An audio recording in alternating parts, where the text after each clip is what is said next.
Hello, everybody. Welcome to another episode. This one is really important. So share it with everybody you know. But we're going to hop right in here. I have the pleasure today of speaking with Loris Herenda, the CEO of Yellow Brick House. And you know what? She can explain everything better than I can. So I'm going to hop right into two questions for you. Thank you so much for joining us today. Um, Pleasure. I would love to ask you, Loris. Can you please explain Yellow Brick House to our viewers? Absolutely. Yellow Brick House is a not-for-profit organization that's been in existence now for 45 years, and we provide life-saving services and prevention programs to meet the diverse needs of individuals, families, and community impacted by violence. Specifically, we work with abused women and children in York Region. I love that. As I like side note from my questions, after I saw you last at that beautiful salon in Richmond Hill, I was speaking to my mom about Yellow Brick House and about the Empower Her initiative, which we're going to get into. And she said, my grandpa's wife, who I grew up with, her name's Corrine. Her sister was actually murdered by her husband, and they now have in Guelph a shelter and a park named after her, and a whole bunch of different ways to raise awareness and all of this. And it's funny, as a child, I was just sheltered from all of that. I never knew it had happened. So I really want to raise awareness to everybody, because even the people really close and dear to your heart can be suffering, and you don't know. Like, I'm like 40 years later, I found out. So what you do is it's absolutely beautiful. Can you explain to us what is gender-based violence? Well, gender-based violence is any form of violence that's directed against the person because of the person's gender, and it's a violence that affects a person of a particular gender disproportionately. So when we talk about gender-based violence, we mean violence against women or individuals that identify as women. Commonly, we also use interchangeable expressions: gender-based violence, intimate partner violence, domestic violence, but in all forms, it's a violence and abuse against an individual that identifies as a woman. Okay, and it's not simply physical violence, correct? That's correct. Violence and abuse can take many, many different forms. You can have emotional abuse, psychological abuse, verbal, financial, spiritual. Typically, the physical component of the violence doesn't start until after the initial stages of the abuse take place.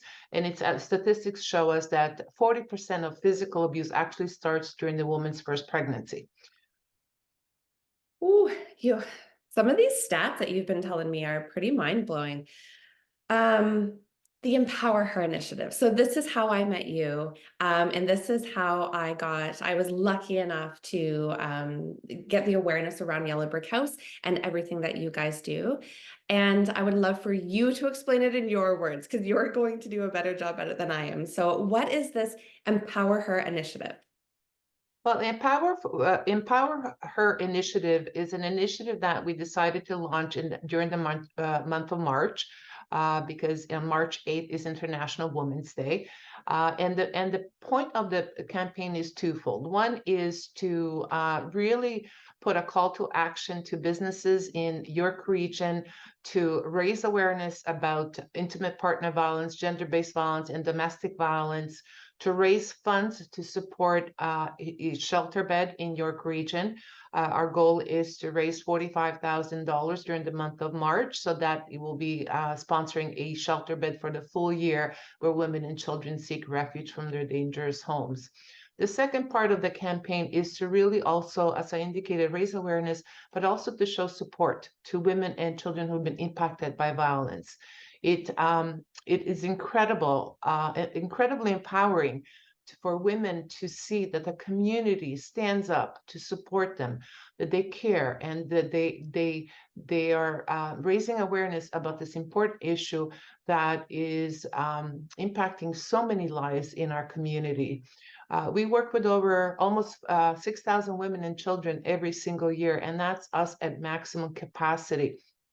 And we know that domestic violence, gender-based violence, and IPV, there's 1 in 3 Canadian women living in a violent home with their children. And yet the topic is one of complete silence. It's the one of complete feeling of shame, and often considered a very private issue, which shouldn't be, because violence impacts our community, impacts every single one of us. There's so many things you said in there. 1 in 3 is mind-blowing to me. This topic always gets me very emotional. I'm sorry, I was like, I'm not gonna cry this time. 1 in 3 is wild. Um, 6,000 people a year, women and children, you guys can support in the shelter. Well, actually, that's the total number of women and children that we're able to support through all of our programs and services. So we are our number one component is our 2 emergency shelters, where we offer 41 beds and 10 cribs. And through the 2 shelters, we are able to accommodate about 400 women and children in a given year. Then we also have our crisis 24/7 crisis support line. Our second biggest program is our community counseling and supportive services, and that's where women and children get all the same services that families receive in the shelter, except they're not in shelter location. So that could be individual counseling, crisis support, group support, both for women and children, family court support, immigration coordination, transitional housing support, really wraparound services that address every need that the family may have. Because let's face it, a woman that's fleeing a violent home with her children is starting her life again from nothing. If she's escaping a violent home, she basically comes to the shelter or services with basically the clothes on her back. So our journey with us is to empower her, to support her through her recovery, and for her to start her life free of violence once again. Wow, that is truly amazing what you guys do. So, okay, so how did the idea of involving hair salons come about when you're addressing these issues? And yes. Well, that's a great question. We realized that for many women, including myself, going to my hairdresser is a ritual. It's a place where it's a bit of self-care. It's a break from my daily life and routine. And over the years, I've established a relationship with my hairdresser. And many women share that. You know, they go to their hairdresser. It's not just about getting your hair done, but it's about exchanging information about what's happening in your life, what's happening in the community. And we realize that hairdressers are often the first individuals that may realize that there's something going on in that woman's life. She may not want to share it, but being so close to her face, they may see bruising. They may see a change in behavior over the years, in attitude. It might be something that the woman shares about her partner. Maybe it's a new partner. Maybe it's a partner that she's been with a while. And we realized that sitting in the hairstylist chair could be an opportunity for women to get help without knowing that the hairstylist may have the resources available for her. There's a lot of shame associated with being in an abusive relationship, and women often blame themselves that it's their fault. Well, they're often told it's their fault that they're being abused.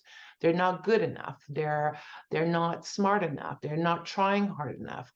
And to have a hairstylist recognize the signs, and to actually start having that conversation and offer women resources lets the woman know that she's being heard, that she matters, that somebody cares, and that there's help available in the community.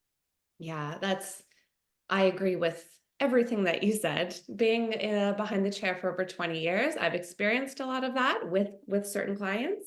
So you mentioned signs. Sometimes hairdressers are able to see the signs. What would those look for? So for the stylist watching this, what are some signs they can try to be aware of or look out for? Most obvious signs will be bruising around the head, around the neck area. In the summertime, she may notice some bruising on the arms. Um, Sometimes women will try to hide the bruising on their body. So in the summertime, they'll wear long sleeves, which is, it's a good opportunity to have that conversation. Are you feeling warm? Are you not feeling warm in the summertime while you're wearing long sleeves? Is everything okay? Asking a woman and waiting for her to disclose to you, but making her feel comfortable and safe that she can have that conversation. Having that relationship with a hairstylist, you will also, depending how long you've known each other, you might notice a change in that individual's behavior. She'll probably be more withdrawn, not sharing as much as she used to. And again, that's an opportunity to ask, is everything okay at home? How's life going? How's work? How are the kids? Um, in addition to that, many hair stylists will disclose that women who are being abused are usually isolated from their families and friends, and they're not allowed to go anywhere by themselves. So often the perpetrators will actually accompany them to their appointment and wait for them because they don't want her to seek help or to be asked any questions, or they'll be waiting in the car outside of the hair salon. So that will be usually a sign that something is not feeling right.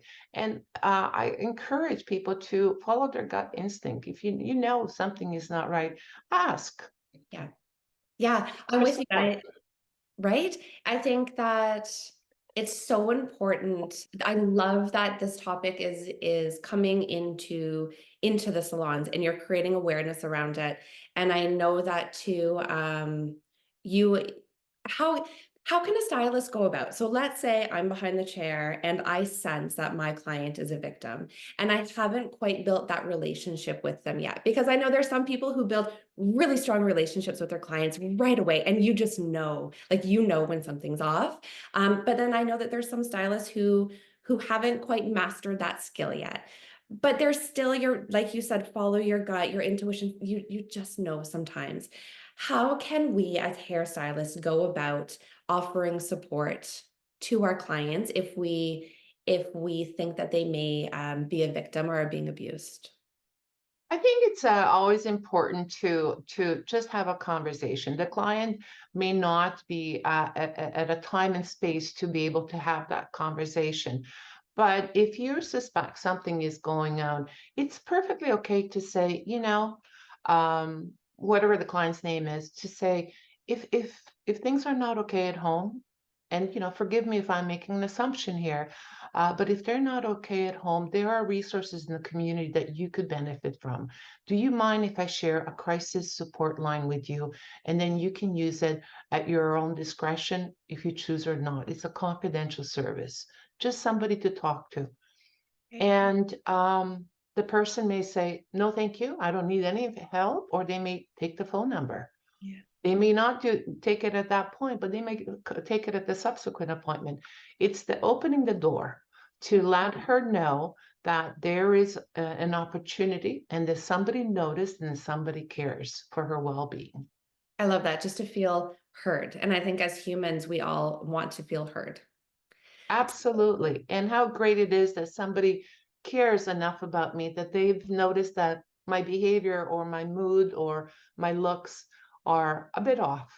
Yeah, right. Yes. I think it's really beautiful that you're getting salons involved. And I'm so grateful that I have the opportunity to meet you to try to spread awareness.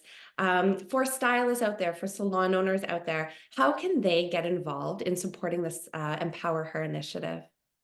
Well, we welcome all salons and businesses actually who are willing to raise awareness and support their female employees or their female community partners, their neighbors, their family members, to register through our website. And our team will follow up with them in terms of all the necessary marketing supports that they need for their QR codes and all the fancy stuff that comes along with it.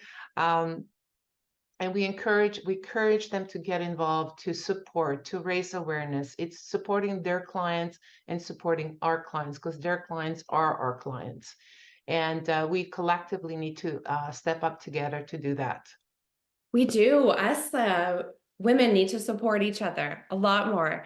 Thank you so much for taking the time to be on the show today. I appreciate it so much. And in meeting you and everybody else from Yellow Brick House that I've met, you are just truly caring. Oh, I'm gonna cry again. It's like once Aw. it starts, it doesn't stop. You guys are beautiful women. And I hope that you blow past the $45,000 goal and just help support all of us. So before the tears really stream, I'm going to say goodbye. Is there anything you've given us so much valuable information? Is there anything that I've missed? Anything you would like to share? Any ending notes, Loris?